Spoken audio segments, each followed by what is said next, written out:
जय माँ बगलामुखी, जय श्री महाकाल। सतगुरुदेव एवं गुरु माँ देवी ज्ञानेश्वरी जी के श्री चरणों में पुत्र का कोटि कोटि वंदन।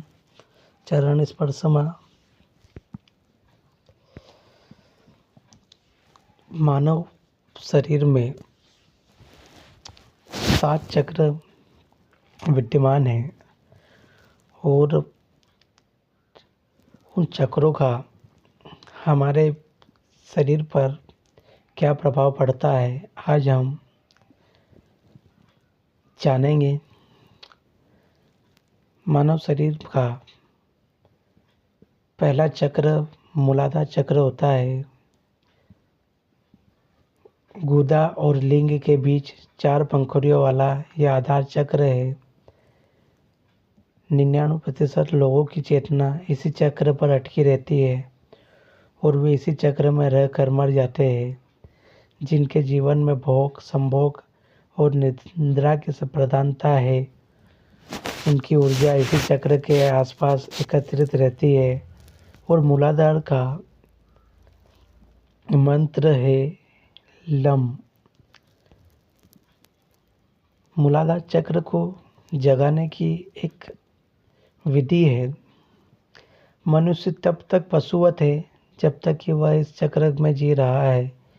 इसीलिए भोग, निद्रा और संभोग पर संयम रखते हुए इस चक्र पर लगातार ध्यान लगाने से यह चक्र जागृत होने लगता है। इसको जागृत करने का दूसरा नियम है यम, और नियम का पालन करते हुए साक्षी भाव में रहना। इस मूलाधार चक्र का हमारे शरीर पर प्रभाव यह पड़ता है कि अगर मूलाधार चक्र आपका जागृत हो जाता है तो व्यक्ति के भीतर वीरता, निर्भीकता और आनंद का भाव स्वतः ही जागृत हो जाता है। सिद्धियां प्राप्त करने के लिए वीरता, निर्भीकता और जागरूकता का होना बहुत ही ज़रूरी है। यह भी ध्यान रखें कि शरीर में उपस्थित चक्रों का जागरण आपको योग्य गुरु के सानिध्य में ही प्राप्त हो सकता है। दूसरा चक्र होता है स्वादिष्ठान चक्र। यह वह चक्र है जो लिंग मूल से 4 अंगुल ऊपर स्थित है, जिसकी 6 पंखुड़ियाँ हैं।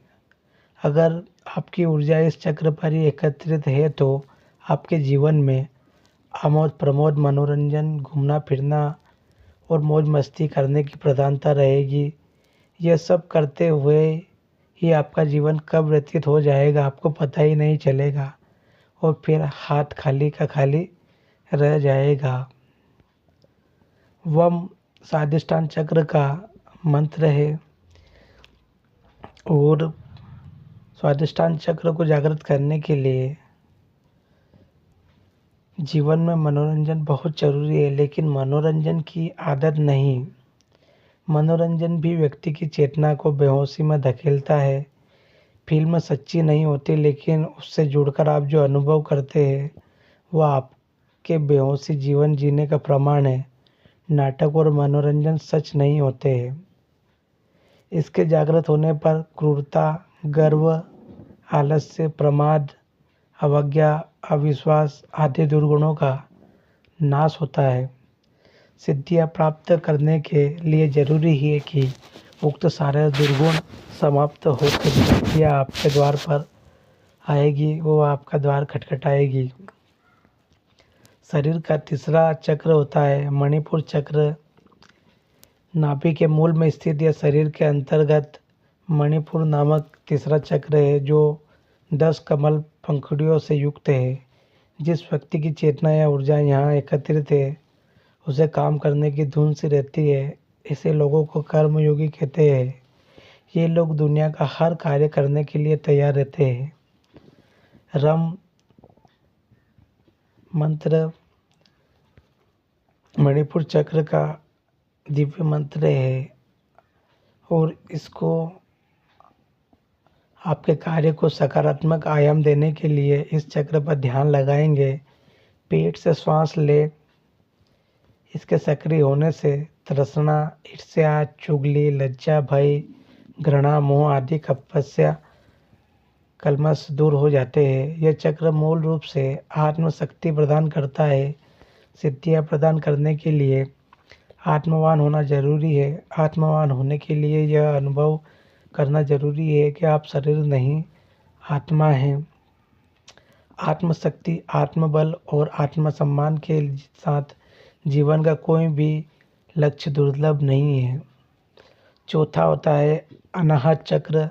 हृदय स्थल में स्थित द्वादश दल कमल की पंखुड़ियों से युक्त द्वादश स्वर्णाक्षरों से सुशोभित चक्र ही अनाहत चक्र है। अगर आपकी ऊर्जा अनाहत में सक्रिय है तो आप एक सृजनशील व्यक्ति होंगे। हर क्षण आप कुछ न कुछ नया रचने की सोचते हैं। आप चित्रकार, कवि, कहानीकार, इंजीनियर आदि हो सकते हैं। यम इसका मूल मंत्र है। हृदय पर संयम करने और ध्यान लगाने से यह चक्र जागृत होने लगता है। खासकर रात्रि को सोने से पूर्व इस चक्र पर ध्यान लगाने से यह अभ्यास से जागृत होने लगता है और सुषुम्ना इस चक्र को भेद कर ऊपर गमन करने लगती है। इसके सक्रिय होने पर लिप्सा, कपट, हिंसा, कुतर्क, चिंता, मोह, दंभ, अविवेक और अहंकार समाप्त हो जाता है। इस चक्र के जागृत होने से व्यक्ति के भीतर प्रेम और संवेदना का जागरण होता है। इसके जागृत होने पर व्यक्ति के समय ज्ञान स्वतः ही प्रकट होने लगता है। व्यक्ति अत्यंत आत्मविश्वस्त, सुरक्षित, चारित्रिक रूप से जिम्मेदार एवं भावनात्मक रूप से संतुलित व्यक्तित्व बन जाता है। ऐसा व्यक्ति अत्यंत हितैषी एवं बिना किसी स्वार्थ के मानव प्रेमी एवं सर्वप्रिय बन जाता है। अनाहत चक्र के बाद में पांचवा चक्र आता है विशुद्ध चक्र। कंठ में सरस्वती का स्थान है। जहाँ विशुद्ध चक्र है वो जो 16 पंखुड़ियों वाला है। सामान्य तौर पर यदि आपकी ऊर्जा इस चक्र के आसपास एकत्रित है तो आप अति शक्तिशाली होंगे। हम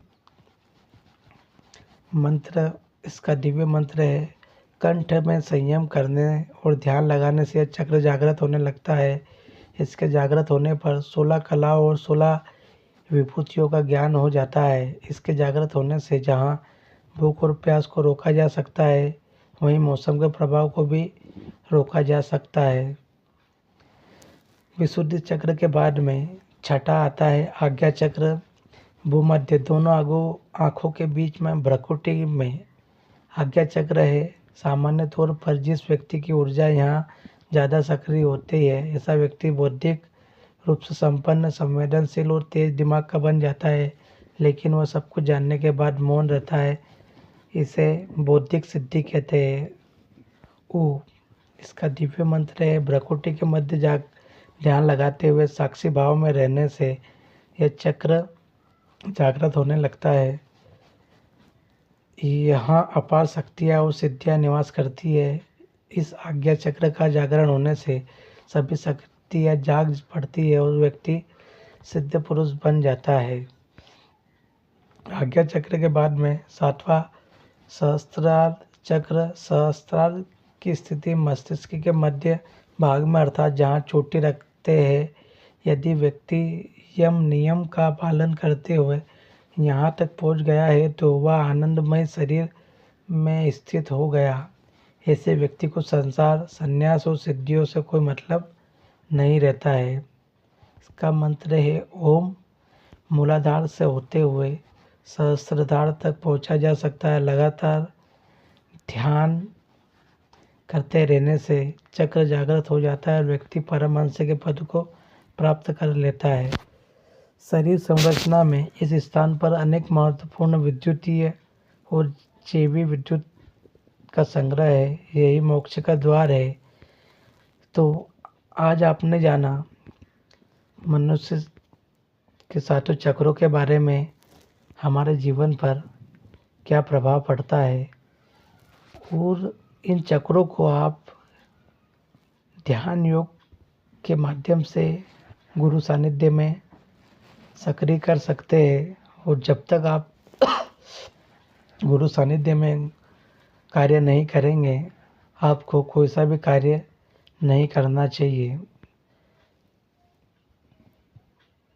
क्योंकि बिना गुरु सानिध्य में किया गया कार्य व्यक्ति को तकलीफ दे सकता है, क्योंकि हम किसी भी मुसीबत में फंस सकते हैं। इसीलिए जितना हो सके साधना हो या चक्र किसी को भी बिना गुरु सानिध्य में ना करे। जय मां बगलामुखी, जय श्री महाकाल।